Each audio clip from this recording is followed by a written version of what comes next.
What if Secret Hideout don't get a new deal? What if Paramount and Skydance decide to bring Star Trek back in-house?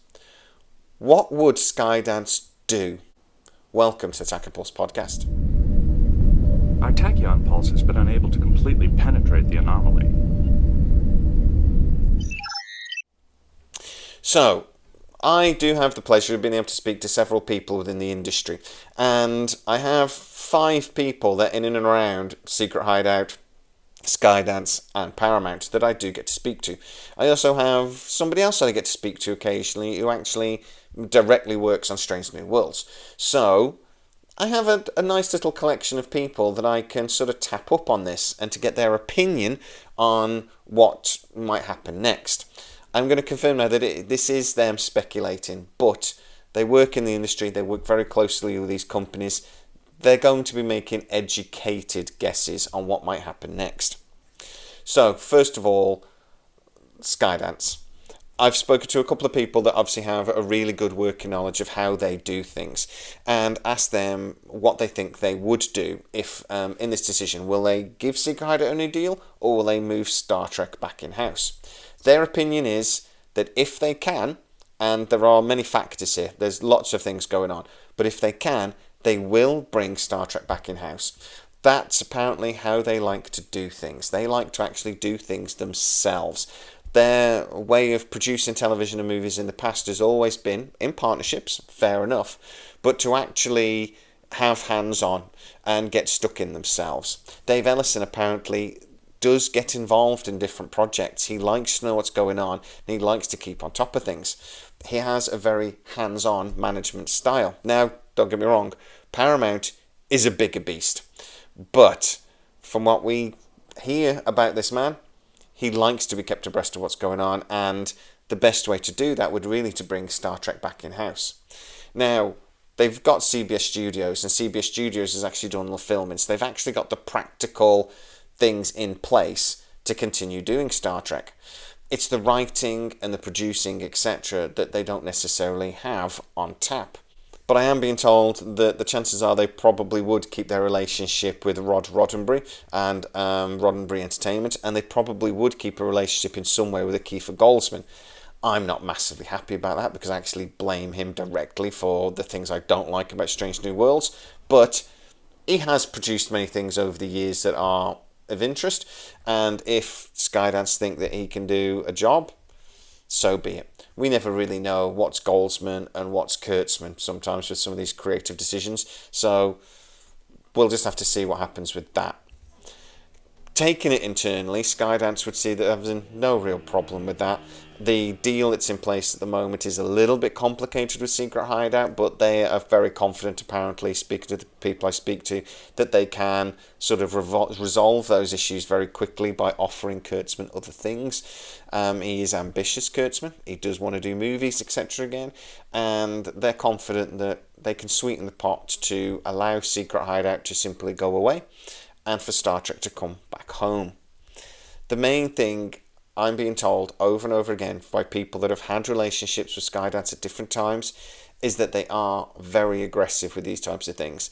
They have a vision and they like to stick with it. They like to work with different people, they like to work with different producers, but when they get burned on something, they don't give second chances. You could argue that the last couple of Star Trek movies, the J.J. Abrams movies, stung a little bit, and I think news of Star Trek movies but nothing concrete on Star Trek 4 with would be J.J. Abrams again maybe shows that relationship is soured slightly, or at very least that if they go in with a Star Trek 4 they will want to have far more control over what happens and not just give J.J. Abrams a free rein. Talking to people over at Paramount, I'm told that actually for bloody years very high up people at Paramount have wanted Star Trek returned home, that they have seen mistake after mistake.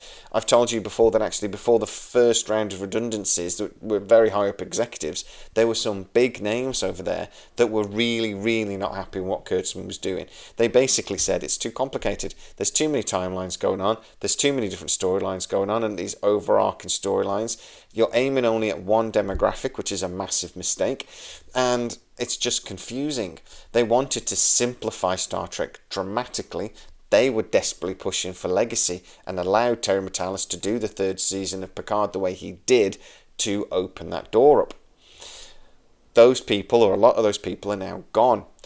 Skydance are putting their own people in place.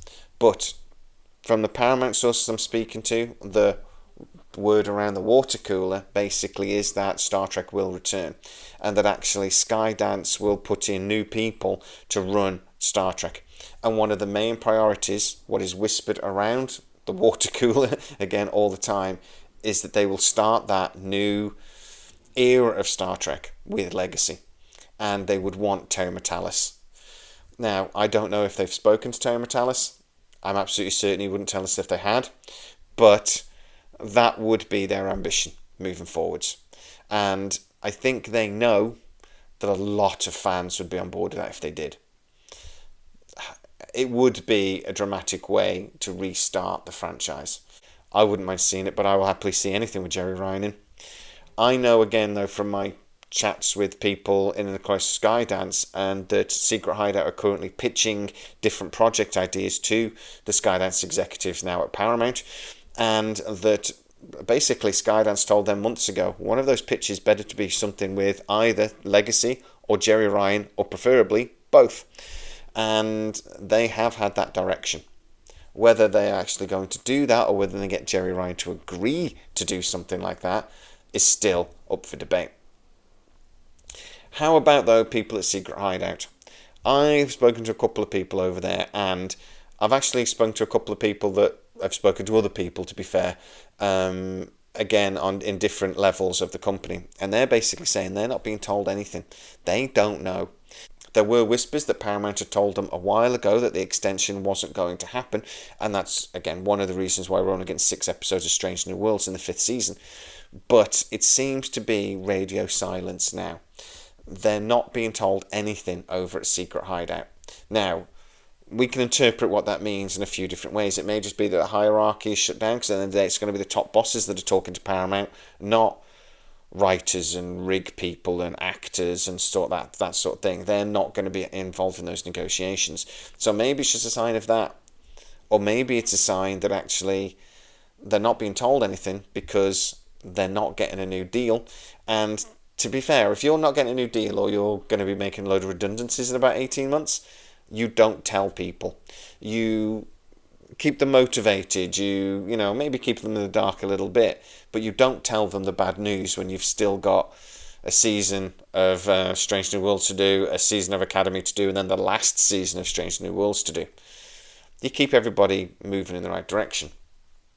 The way I interpret that basically is that I think there's still negotiating going on. I think Secret Hideout have been told, prepare for not getting a deal. But there's still hope there. They're still hoping that some of their pitches might catch the interest of Paramount and they might get some sort of deal. I would give them a 20% chance. So I would say it's 80-20 that they won't get a new deal. But that is only my opinion. So, talking to the people I get to speak to, there's a few different perspectives going on. There is the perspective that the Skydance will probably want to bring Star Trek in because it's the way they do things. The Paramount have wanted to bring Star Trek home for a while, but again, there will be different voices within both of these companies. So it's not always 100% clear cut actually which way it'll go, which voices will be the loudest. But the general feeling within both of these businesses is that Star Trek is a big player and it needs to be brought home. Within Secret Hideout, nobody knows a damn thing. Everyone is being quiet, and that seems to be top to bottom within the company, from as far as I can tell. So what does that tell you? Get into the comments and tell us. I've told you where I think I'm leaning. I've told you what I think the chances are. At the end of the day, nothing is black and white in business, and we cannot be sure 100% which way things are going to go until the contract is signed or not signed. But it does feel that it's heavily leaning towards them not getting a new deal. So get into the comments and tell exactly what you think, because we know for certain really that Skydance, Paramount have prepared something.